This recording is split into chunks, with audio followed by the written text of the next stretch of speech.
अस्सलाम वालेकुम व्यूअर्स, आप देख रहे हैं आईसीसी चैंपियंस ट्रॉफी 2025 की स्पेशल ट्रांसमिशन चैंपियन का फैसला ओनली ऑन न्यू न्यूज़ और मैं हूं आपकी मेज़बान मिनाहिल शेख। व्यूअर्स, इस प्रोग्राम में हम बात करेंगे दोनों सेमीफाइनल हारने वाली टीमों की परफॉर्मेंस पर।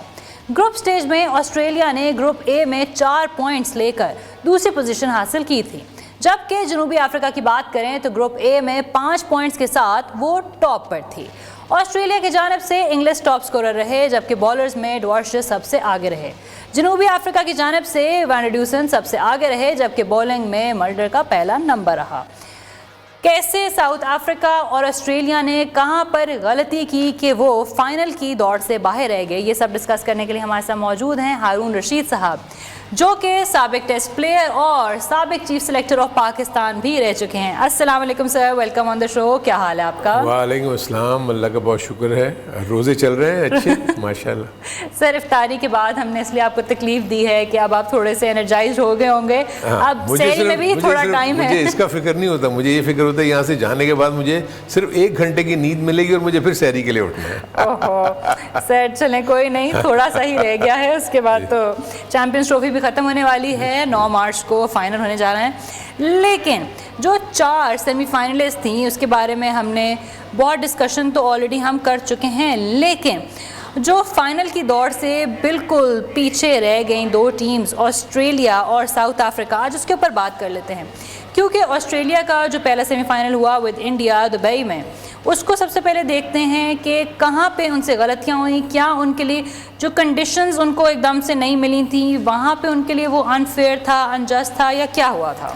देखिए, ऑस्ट्रेलिया के पॉइंट ऑफ व्यू से जब हम बात करते हैं ना, तो ऑस्ट्रेलिया का जो स्क्वाड था एक तो वो पहले से ही डिप्लीटेड था। उसका रीज़न ये था कि जो उनके 6 टॉप प्लेयर्स थे, जिसमें 3 उनके वो फास्ट बॉलर्स जो कि वर्ल्ड कप को जिताने में जिन्होंने बहुत बड़ा रोल प्ले किया था, कमिंस, हेजलवुड और स्टार्क, वो टीम में नहीं थे। तीसरा उनका जो एक और इम्पॉर्टेंट प्लेयर जो ऑलराउंडर थे, मिचेल मार्श, जो कि बहुत अच्छी बैटिंग करते हैं जारहाना अंदाज में और बॉलिंग भी कर लेते हैं, वो भी इस टीम का पार्ट नहीं थे। तीसरा स्टॉइनस, जो कि बहुत ही अच्छे बल्लेबाज थे, बीच में आगे बॉलिंग भी कर लेते थे, एक और ऑलराउंडर, उनकी इस टीम का हिस्सा नहीं थे। जब आपके 5 टॉप प्लेयर्स आपकी टीम का हिस्सा ना हो तो आई थिंक हमें ऑस्ट्रेलिया को ये ज़रूर क्रेडिट देना चाहिए कि चैम्पियंस ट्रॉफी में आने के बाद वो सेमीफाइनल के लिए क्वालिफाई कर गए।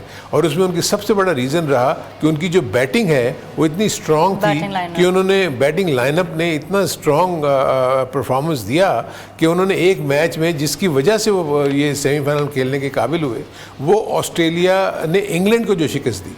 अगर इंग्लैंड को आप देखते हैं कि ग्रुप स्टेज में एक मैच में 350 प्लस किया और उसके बाद ऑस्ट्रेलिया ने उसको चेज कर लिया, सो एक बहुत बड़ी जीत ये बनी जिसकी वजह से वो ऊपर पहुंच सके।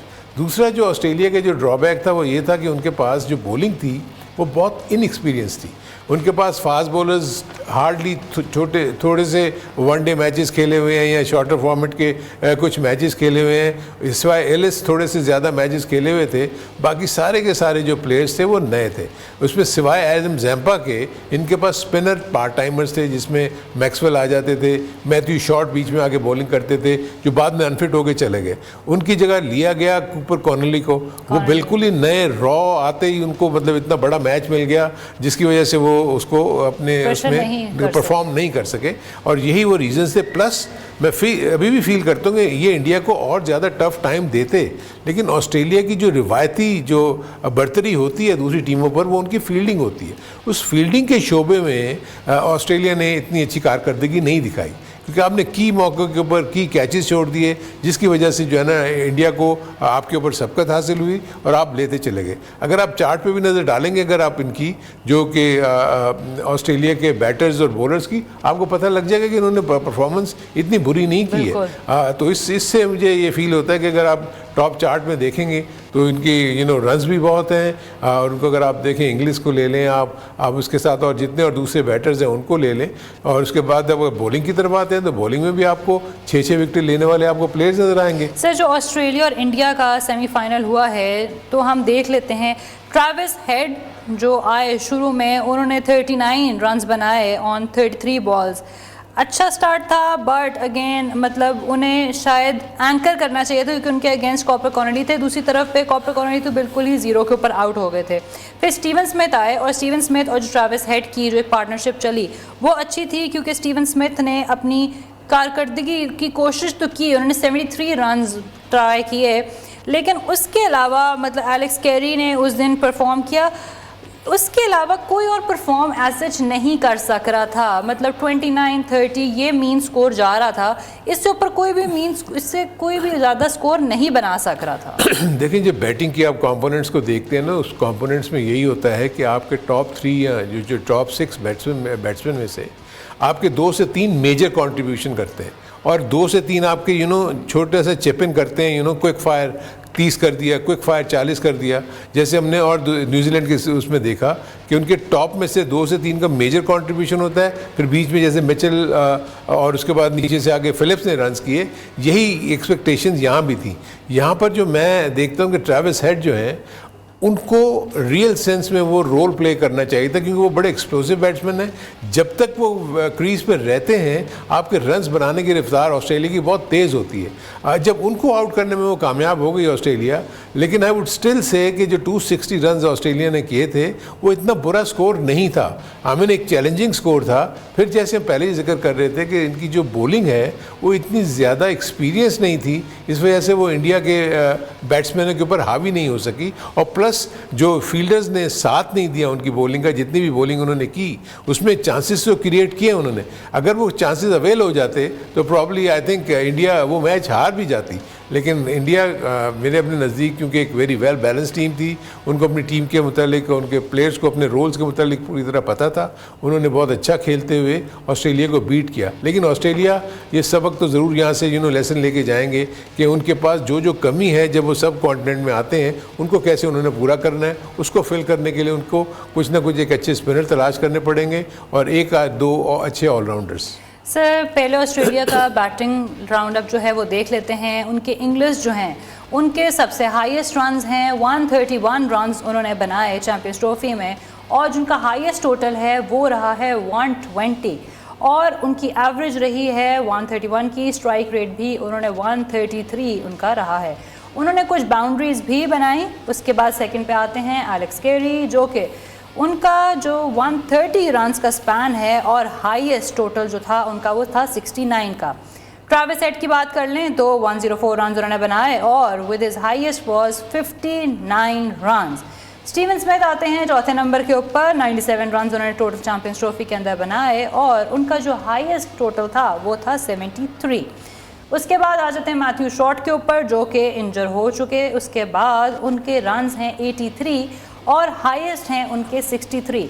हारून साहब, आप इन पांचों जो उनके बल्लेबाज हैं उनकी परफॉर्मेंसेस को कैसे देखते हैं? देखिए बड़ी अच्छी परफॉर्मेंस है इन दैट सेंस। अगर आप एवरेज वाला कॉलम देखें और स्ट्राइक रेट वाला कॉलम देखें, अगर उसमें आप देखते हैं तो अच्छी खासी हेल्थी स्ट्राइक रेट के साथ ये रन्स करने वाले प्लेयर हैं। सो इनफैक्ट अगर देखा जाए बैटिंग कंपोनेंट में तो मुझे किसी किस्म की कोई ऐसी प्रॉब्लम नज़र नहीं आती, सिवाय इसके कि ट्रैविस हेड बाज़ जगहों पे जल्दी कर गए और वो जल्दी आउट हो गए।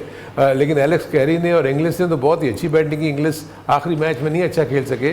स्टीव स्मिथ ने इंडिया के खिलाफ बहुत ही ज़बरदस्त कारकर्दगी दिखाई और उन्होंने वही इनिंग जो है बड़ी अच्छी खेली। बाकी मैचेस में वो आउट होते चले गए। लेकिन यही इनका जो बैटिंग का मेन स्टे था, इन्हीं में से वो एक्सपेक्ट कर रहे थे 2 से 3 प्लेयर कंट्रीब्यूट करेंगे, जो उन्होंने किए तो सही कंट्रीब्यूट। लेकिन जहाँ क्रंच टाइम आया वहाँ पर प्रॉब्लली ट्रैविस हेड जो है वो डिलीवर ना कर सके इंडिया के खिलाफ, और उसके बाद वो जो है उसकी वजह से वो मैच जो है वो नहीं जीत सके। बिल्कुल सर, इंग्लिश जो हैं वो 1 सेंचुरी बनाने में तो कामयाब हुए चैंपियंस ट्रॉफी में, बट जहां पर उनकी ज़रूरत थी सेमीफाइनल में वो उस दिन सिर्फ 11 रन्स बनाकर आउट हो गए। तो आई थिंक वो एक बहुत बड़ा धचका था ऑस्ट्रेलिया के लिए। कंडीशंस का फ़र्क था ना, मतलब यहाँ पर ऑन द अप आपको बॉल बल्ले पे आ रही थी पाकिस्तान की कंडीशन में, लेकिन वहाँ पर आपको ऑन दी अप जो है गेंद रुक के आ रहा था, तो आप उसी तेज़ बैट के साथ खेल रहे थे, जिसकी वजह से जब उन्होंने वो शॉट खेला कवर पे हवा में गया वो शॉट, वो कैच ले लिया उन्होंने। सो ये इसीलिए कहते हैं कि आपको बहुत जल्दी अडेप्ट करना पड़ता है डिफरेंट सिचुएशन में, डिफरेंट कंडीशन में। प्लेइंग कंडीशंस पाकिस्तान की डिफरेंट थी, दुबई की डिफरेंट है। वहाँ आपको जाके अपने आप को अडेप्ट करना पड़ता है कि पिच को देख के खेलें। वो अपने उसी फ्लो में खेलते चले गए, उन्हें ज़ोर ज़ोर से ड्राइव मारते रहे। बैकफुट पे एक उन्होंने जब मारने की कोशिश की तो वो गेंद थोड़ी सी रुक के आई, बल्ला उनका तेज़ आ गया, गेंद जो है वो सीधी कवर्स की तरफ चली गई जिसमें वो कैच आउट हो गए। सो ये इस किस्म की गलतियाँ होने से आपके विकेट जब लूज़ होती हैं तो दूसरी टीम फिर आप पर हावी हो जाती है। जी व्यूअर्स, मज़ीद डिस्कशन करते रहेंगे, लेकिन यहाँ वक्त हुआ है एक शॉर्ट ब्रेक का। Don't go anywhere, we will be right back. Welcome back viewers. हम बात कर रहे थे जो पहले सेमीफाइनल के जो रनर अप थे यानी कि ऑस्ट्रेलिया की टीम, उनसे क्या गलतियाँ हुई और उनको कहाँ बेहतरी करने की ज़रूरत है। ऑस्ट्रेलिया का जो बॉलिंग अटैक है उस दिन देखा जाए तो उसने इतने रन्स तो कंसीड नहीं किए, लेकिन वो वक्तन फ़वक्तन जो है विकेट्स लेने में नाकाम रही थी। जी हारून साहब, आप सेमीफाइनल में जो ऑस्ट्रेलिया का बॉलिंग अटैक है उसको कैसे देखते हैं? देखिए जी, ऑस्ट्रेलिया का जो बॉलिंग अटैक था, हम पहले से ही बात कर रहे थे कि वो इतना एक्सपीरियंस नहीं है, वो इनएक्सपीरियंस्ड बॉलिंग अटैक था जिन्होंने बहुत ज़्यादा क्रिकेट नहीं खेली हुई थी। जितने भी बॉलर्स अपनी टीम में वो लेकर आए थे सब रॉ थे, नए थे, तो इसलिए ये एक्सपेक्टेड तो था कि ऑस्ट्रेलिया की बॉलिंग जो है वो थोड़ा सा वीक लिंक है as a whole package Australia की पूरी टीम में। और ये चीज़ नज़र भी आई हमें, क्योंकि जो बहुत इंपॉर्टेंट चीज़ होती है, जो अब तक मैं समझता हूँ कि इंडिया और न्यूजीलैंड की बॉलिंग ने वो काम किया है, वो ये है कि मिडिल ओवर्स में विकेट्स लेने वाला जो एलिमेंट है वो बहुत ज़रूरी होता है अगर आपने दूसरी टीम के ऊपर प्रेशर डालना है। सो वो जो रोल है वो ऑस्ट्रेलिया की नहीं कर सकी टीम, साउथ अफ्रीका भी वो नहीं कर सकी, जिसकी वजह से वो लोग सेमीफाइनल में नाकाम रहे। ऑस्ट्रेलिया का भी यही हुआ कि ऑस्ट्रेलिया, आप देखें कि हालांकि अगर आप जब आप बॉलिंग चार्ट दिखाएंगी तो उसमें आपको नज़र आएगा कि इन टर्म्स ऑफ अगर आप देखें कि इकोनॉमी रेट आई थिंक कोई बुरा नहीं है। 5.84 ड्वार्शेस जो है वो 7 आउट करके टॉप विकेट टेकर रहे, लेकिन अगर इकोनॉमी रेट देखें वो भी इनका बुरा नहीं है। 6.14 का एडम जैम्पा का, जो इनके मोस्ट एक्सपीरियंस्ड, इन्होंने 6 आउट किए। आई थिंक यहाँ वो चाहते होंगे कि जैम्पा जो है वो स्ट्राइक करते और वो 6 के बजाय या 8 से 10 विकेट्स लेते, क्योंकि स्पिन बॉलर थे। इन्होंने 6.14 के इकोनॉमी से रन्स दिए। एलिस इनके ये नए बॉलर आए हैं जो कि बहुत अच्छी बॉलिंग करते हैं शॉर्टर फॉर्मेट में। 5.33 का इकोनॉमी रेट देखें लबिस्टा ने, क्योंकि वो पार्ट टाइम बॉलर है, ऑब्वियसली उनके ऊपर अटैक करना ही करना था। दूसरी टीम ने 8.2 के इन्होंने एवरेज से इकोनॉमी रेट है इनका, और जो जॉनसन है वो 2-3 मैच खेले, 6.05 के इन्होंने उससे रन्स दिए। सो इससे देखें बॉलिंग पैकेज में कोई इतनी वो नज़र नहीं आ रही, लेकिन इन टर्म्स ऑफ विकेट्स आप देखेंगे कि एलिस हो गए, इन्हें लबिस्टाने हो गए, जॉनसन हो गए, इनका विकेट का चार्ट नहीं है, क्योंकि विकेट्स इन्होंने मिडल ओवर में ज़्यादातर बॉलिंग की होगी। जिन्होंने मिडल ओवर में बॉलिंग किया उनको वो विकेट्स लेने का बहुत ज़रूरी था कि वो विकेट्स लेते, वो विकेट्स ये लोग नहीं ले सके, जिसकी वजह से इंडिया जो है वो इनसे मैच जीत गई। सर, लेकिन ये जो चार्ट है वो सिर्फ उस मैच का नहीं है, ये through out champions trophy overall ही बात कर रहा हूं, चैंपियंस ट्रॉफी के। तो इधर हमने देखा सिर्फ कि जो जैम्पा, जो आपने ये बताया कि उनके सबसे एक्सपीरियंस्ड हैं, और ड्वार्शेस भी उनके बहुत एक्सपीरियंस्ड हैं, सिर्फ ये 2 अच्छे प्लेयर साबित हुए जो कि विकेट टेकर्स थे।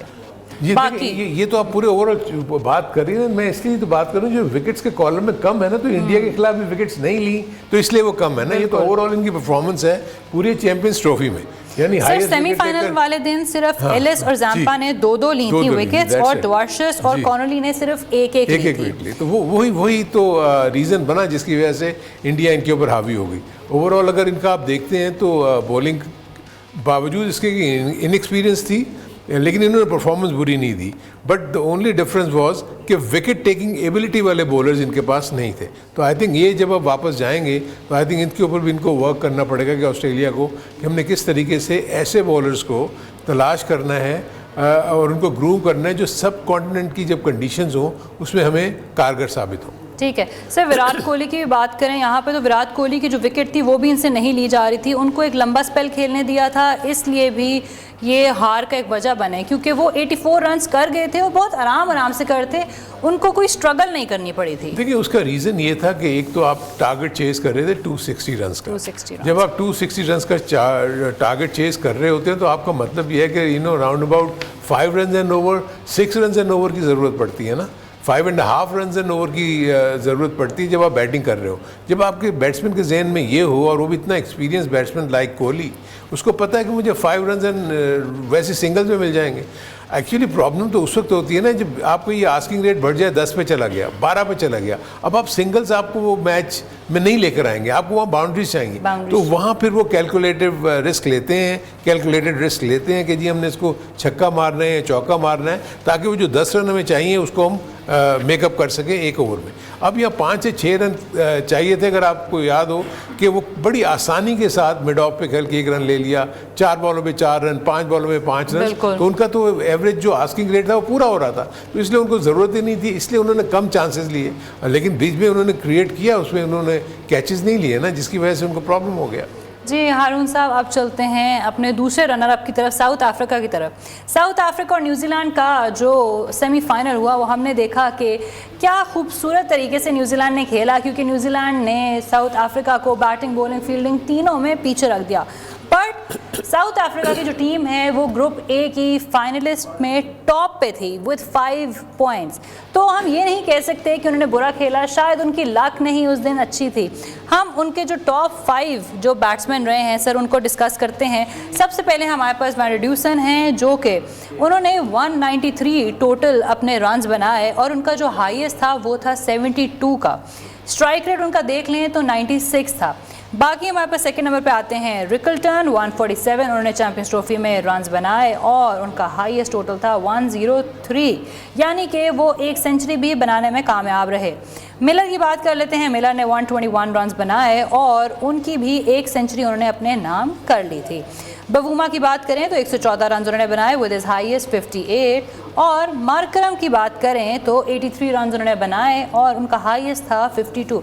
इन पांचों को आप कैसे रेट करेंगे? पूरे 5 के 5 आप बैटर्स को देखें कि इन्होंने जो भी जिस मकसद के लिए इनको खिलाया गया था वो उन्होंने काफ़ी हद तक पूरा, तो कि सिवाय एक सेमीफाइनल के मैच के आप देखें बाकी मैचेस वो जीते हैं। साउथ अफ्रीका की को तो बारिश की वजह से भी थोड़ा सा इनके बैटर्स को पूरा मौका नहीं मिला बैटिंग करने का, लेकिन उसके बावजूद अगर देखें तो डिसन ने 193 रन जो बनाए हैं एग्रीगेट, वो बहुत अच्छे हैं। राउंड अबाउट 100 के स्ट्राइक रेट से वो खेलते हुए भी नजर आए हैं। रिकल्टन इनके नए प्लेयर आए हैं जो कि बड़े प्रॉमिसिंग लगे, इन्होंने भी बड़ी अच्छी बैटिंग की इस पूरे टूर्नामेंट में, लेकिन ऑब्वियसली सेमीफाइनल में ये इतना अच्छा नहीं खेल सके। मिलर सेमीफाइनल में बहुत ही आउटस्टैंडिंग इनिंग खेली, 100 रन बनाए इन्होंने, बड़ी अच्छा अंदाज में ये खेले थे। बवूमा चिप इन करते हैं, वो जब भी अगर ओपन जाएं, इन्होंने 114 रन बनाए, 58 इनका हाईएस्ट था। और मार्करम से थोड़ा सा मुझे इस दफ़ा जो थी उम्मीद थी कि ये रन्स करेंगे, क्योंकि इनके टॉप ऑर्डर बैटर हैं। इनको थोड़ा सा इंजरी के इश्यूज भी रहे हैं इस टूर्नामेंट में, जिसकी वजह से भी इनकी जो परफॉर्मेंस मुतासर हुई है। सो ओवरऑल अगर देखें एज ए बैटिंग पैकेज तो मुझे साउथ अफ्रीका की टीम बहुत अच्छी लग रही है। ठीक है, एक मैच बुरा पड़ गया उनको 362 रन, क्योंकि उनकी बॉलिंग और फील्डिंग की वजह से इतने ज़्यादा बड़ा हदफ टारगेट जो चेज़ करना पड़ गया। उसके बावजूद ये 312 रन तक पहुँचे, जबकि विकेट्स गिर चुकी हुई थी। मिडिल ओवर्स में इन्होंने अपनी विकेट्स गंवाई, जिसकी वजह से ये इस तरफ पहुँच नहीं सके। और मैं सुन भी रहा था कि जब उनका न्यूजीलैंड के कैप्टन सेंटनर ये कह रहे थे कि हमारे लिए बहुत ज़रूरी था कि हम मिडिल ओवर्स में इनकी विकेटें लें, जो हम लेने में कामयाब रहे। बराबर हमने ये भी पता था कि अगर 320 रन हम करेंगे तो सेफ़ नहीं होंगे। सो वो पूरी तरह उन्होंने रीड किया हुआ था अपनी ओपोनेंट्स को कि वो उनकी स्ट्रेंथ क्या है। उनको पता था कि उनकी स्ट्रेंथ है कि वो 350 भी चेज़ कर सकते हैं, तो इसलिए उनको विकेट्स लेना बहुत ज़रूरी था। इन बैटर्स ने तो अपना पूरा कंट्रीब्यूशन किया, लेकिन यह है कि फिर भी कामयाबी हासिल नहीं कर सके। But I tell you one thing कि साउथ अफ्रीका की जो टीम मुझे नज़र आ रही है, ये बड़ी स्ट्रॉन्ग टीम बनती हुई नज़र आ रही है आगे इन फ्यूचर। अब इनको सिर्फ एक चीज़ ये देखनी होगी कि महाराज के साथ इनको कोई एक अच्छा स्पिनर और तलाश करना होगा, अगर इन्होंने यहाँ सब कॉन्टिनेंट के पिचेस में आके कामयाबियाँ हासिल करनी है तो। जी व्यूअर्स, हम डिस्कस कर रहे हैं कि साउथ अफ्रीका से क्या गलतियां हुई, उनके जो इम्पैक्ट प्लेयर्स हैं पूरी चैंपियंस ट्रॉफी में वो कौन रहे। मज़ीद डिस्कशन भी करते रहेंगे, लेकिन यहाँ वक्त हुआ एक शॉर्ट ब्रेक का। Don't go anywhere. मैच हारी है न्यूजीलैंड से, उसमें ये बड़ा इंपॉर्टेंट फैक्टर था कि क्योंकि मिडिल ओवर में महाराज बॉलिंग करने आए थे और वहाँ पर एक पार्टनरशिप डेवलप हो गई हुई थी उसकी विलियमसन की और रविंद्रा की। वहाँ ये इसको ब्रेक नहीं कर सके। वहाँ अगर ये ब्रेक कर देते तो हो सकता है नीचे आने वाले बैटर्स को और ये प्रॉब्लम क्रिएट करवाते। वेयर बाकी अगर मल्डर को देखेंगे, ऑलराउंडर हैं, उन्होंने बुरी परफॉर्मेंस नहीं दी। रबादा इनके की बॉलर हैं, उन्होंने जहाँ जहाँ उनको ज़रूरत पड़ी उन्होंने विकेट्स लेके दिए, 6 आउट उन्होंने भी किए पूरे टूर्नामेंट में। नेगेडी इनके ऐसे बॉलर हैं जो वेरिएशन है उनके पास, काफ़ी स्लो भी बॉल करते हैं, बाउंसर भी बहुत अच्छा करते हैं और उन्होंने किया। यैनसन डेफिनेटली हम समझते हैं कि बड़े लंबे कद के हैं लेकिन इन्होंने भी 4 आउट किए। सो जब तक आपके बॉलर आपको विकेट्स लेके नहीं देंगे शॉर्टर फॉर्मेट में, आप दूसरी अपने ओपोनेंट्स के ऊपर बहुत ज़्यादा प्रेशर डाल नहीं सकते। तो इसलिए मुझे इनकी इस चार्ट को देखते हुए ये लगता है कि जो सेमीफाइनल में इनकी जो नाकामी हुई है उसमें सबसे बड़ा मेन रीज़न वही है जो मैं कह रहा हूँ कि जो मिडल ओवर में ये न्यूजीलैंड के विकेट्स नहीं ले सके और उनको 40 ओवर्स के बाद उनके पूरे मेन बैटर्स जो थे वो वहाँ पर मौजूद थे जिन्होंने आके एंड में एग्जैक्टली आप सही कह रहे हैं। एक तो बहुत लंबी पार्टनरशिप उन्होंने डेवलप होने दी, ऑलमोस्ट 2 सेंचुरीज बनी इसमें पूरे मैच में सेमीफाइनल की जब बात कर ली जाए, और महाराष्ट्र के ऊपर जिनके ऊपर बहुत इंसार था वो सेमीफाइनल में 1 विकेट भी नहीं ले सके। और बाकी हम देख लें जो सेमीफाइनल के हालात रहे तो मार्को हैंसन ने भी 1 विकेट नहीं ली, निकीटी ने 3 ली, रबादा ने 2 ली और मल्डर ने 1 ली। विकेट सिर्फ 6 ले सके, लेकिन क्योंकि हम जैसे हमें पता है, हम पूरे चैंपियंस ट्रॉफी में बात करते रहे हैं कि लाहौर की जो पिच है वो रन स्कोरिंग पिच रही है, तो अगर तो आपने दूसरी टीम के ऊपर प्रेशर डालना है तो वो सिर्फ हो सकता है विकेट्स लेके, और विकेट्स हमने नहीं देखी कि सेमीफाइनल में ली गई।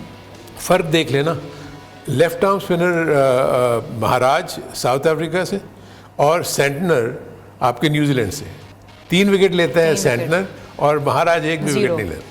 सो फ़र्क तो वहीं आ गया ना, क्योंकि मिडिल ओवर में महाराज भी बॉलिंग करने आए, मिडिल ओवर में सेंटनर भी बॉलिंग करने आए, और सेंटनर ने उनकी उस पार्टनरशिप को ब्रेक किया जो बबूमा की और उसकी चल रही थी डोसन की, जो इनके केस में विलियमसन और रविंद्रा की चल रही है। सो यही आपको फ़र्क नज़र आ जाता है कि जो हारने की वजह जो बनी वो ये कि मिडिल ओवर्स में विकेट्स लेने में नाकाम रहे। बट हारून साहब हम ये तो नहीं कह सकते कि जो साउथ अफ्रीका के बॉलर्स हैं उन्होंने चैंपियंस ट्रॉफी में डिलीवर नहीं किया, क्योंकि हम देख रहे हैं कि मल्डर की जैसे 6 विकेट्स हैं, बट हम देखते हैं कि मल्डर जो सेमीफाइनल का दिन आता है उस दिन सिर्फ 1 विकेट लेते हैं। तो क्या डिफरेंस था, क्या गलत हुआ इनकी तरफ से? देखिए, एक तो ये एग्रीगेट आप जो बता रही हैं इसमें तो होता यही है। मैं वही जैसे हम पहले भी बात करते आए थे कि बैटर्स में से अगर 2 से 3 कंट्रीब्यूट करेंगे तो जाके आपका स्कोर 250, 360 या 350 के करीब होगा। इसी तरीके से जब बॉलर्स डिलीवर करेंगे, और उस की मैच में बॉलर्स का डिलीवर करना ज़रूरी होता है जब आप नॉकआउट स्टेज पे चले जाते हैं। जैसे ये सेमीफाइनल का जो मरहला था, इसमें दोनों तरफ के बॉलर्स को और बैटर्स को कंट्रीब्यूट करना था। सो उस पर्टिकुलर डे में अगर दूसरी टीम आप पर हावी होगी तो उसी सूरत में होगी कि वो उनके बैटर्स और उनके बॉलर्स दोनों कंट्रीब्यूट करेंगे ताकि मैच जीत सकें। तो साउथ अफ्रीका के जैसे आपने बताया मल्डर ने विकेट नहीं ली, या रबादा ने भी अगर आप देखें 1 से 2 विकेट उन्होंने लिए होंगे। महाराज के ऊपर जिसके ऊपर डिपेंड कर रहे थे वो विकेट नहीं लिए। हालांकि यही तो ये बॉलर्स हैं जिनके ऊपर ये आप डिपेंड कर रहे थे कि हमें विकेट्स लेके देंगे। तो कमज़ोरी तो यही हुई ना कि दूसरी तरफ आपको क्रेडिट देना चाहिए न्यूजीलैंड के बैटर्स को कि उनको भी इस चीज़ का एहसास था कि हमने मिडिल ओवर में विकेट नहीं देने, और वो उन्होंने नहीं दिए। अब इसमें जो रोल आ जाता है फिर फील्डिंग का आ जाता है ना। मैं यही तो कह रहा हूँ कि फील्डिंग में अपॉर्चुनिटीज तो क्रिएट हुई ना। बहुत दफा न्यूजीलैंड और साउथ अफ्रीका को चोकर्स का लकब दिया था, लेकिन हमने देखा कि न्यूजीलैंड बिल्कुल भी नहीं चोक की, बट साउथ अफ्रीका के हमने चोकिंग लैप्सेस देखे, वो चोक की ना। इसीलिए तो कैचेस जो ड्रॉप वो चोकिंग, मतलब चोक मुझे अच्छी तरह याद है कि जिस वक्त विलियमसन का जो कैच छूटा उससे क्लासा से, उससे पहले वाली बॉल पे उसको दिखा रहे थे तो वो ना वरीड उनका चेहरा नज़र आ रहा था, और वो अपने फील्डर्स को उनको कुछ कह रहे थे कि इधर इधर करें, और उसके फ़ौरन बाद मैंने देखा कि वो एज हुआ और वो पूरी तरह सही तरीके से डाइव नहीं कर सके और गेंद उनके हाथ में आके और फिर निकली है।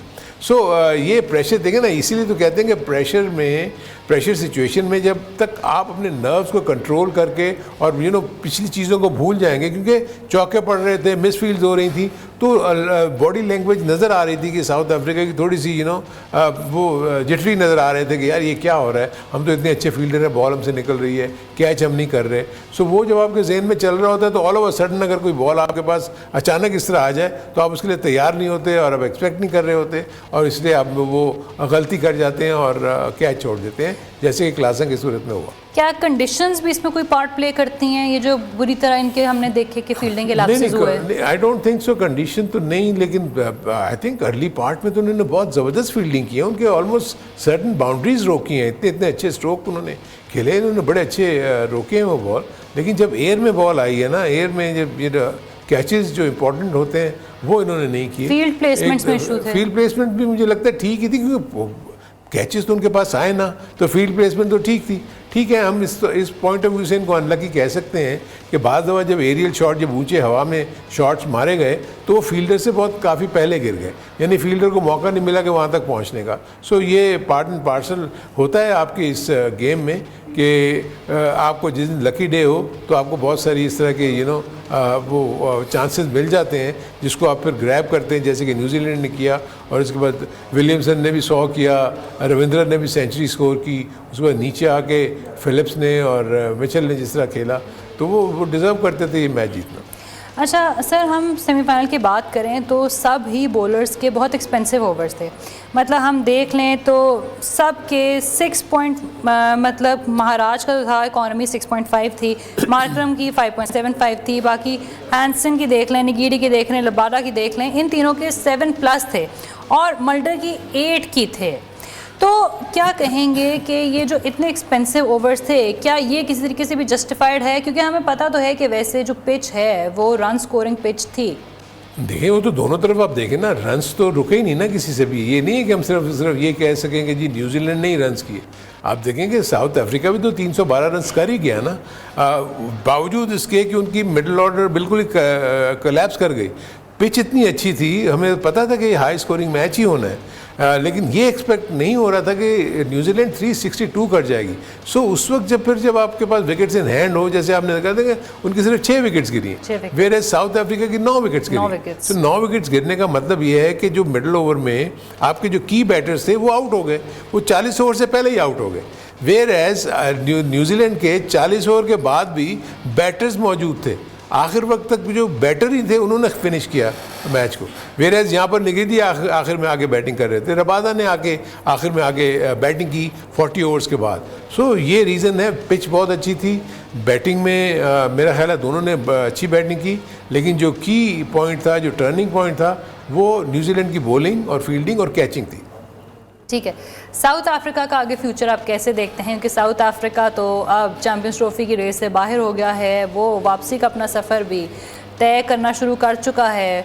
तो क्या देखते हैं कि क्या फिर से जाके ये लोग ट्रेन करेंगे, अपनी गलतियों को सुधारने की कोशिश करेंगे, जो उनके बॉलर से और फील्डर से लैप्सेस हुए उसके ऊपर काम करेंगे? देखिए साउथ अफ्रीका के पास तो एक बहुत बड़ा प्लस पॉइंट ये है कि वो पहली मरतबा टेस्ट चैम्पियनशिप में क्वालिफाई कर गए। वो टेस्ट चैम्पियनशिप का फाइनल खेलेंगे इन इंग्लैंड। सो एक तो ये बहुत बड़ा बूस्ट है, वो जाके पूरी की पूरी उनका फोकस जो होगा वो इसके ऊपर होगा। जहाँ तक मैं वनडे के पॉइंट ऑफ व्यू में देख रहा हूँ, इनके 1-2 प्लेयर्स अनफिट हैं, वो इसकी वजह से यहाँ इसका पार्ट नहीं बन सके थे स्क्वाड का। वो जो है वो मुझे लगता है कि वो वापस टीम में आएंगे और उसके बाद इनकी टीम जो और मजबूत होगी। हाँ, एक उनको स्पिनर को ढूंढना पड़ेगा। 1-2 उनके पास मैं डोमेस्टिक क्रिकेट में देख रहा हूँ कि कुछ स्पिनर उनके आ रहे हैं, लेकिन अभी वो इंटरनेशनल लेवल के ऊपर इतने अच्छे नहीं। जी व्यूअर्स, यहाँ तक हमारा सफ़र था। आज का प्रोग्राम इख्तिताम को पहुँच चुका है। एक मरतबा फिर से आपकी खिदमत में हाजिर होंगे। देखते रहिए चैंपियन का फैसला, ओनली ऑन नियो न्यूज़।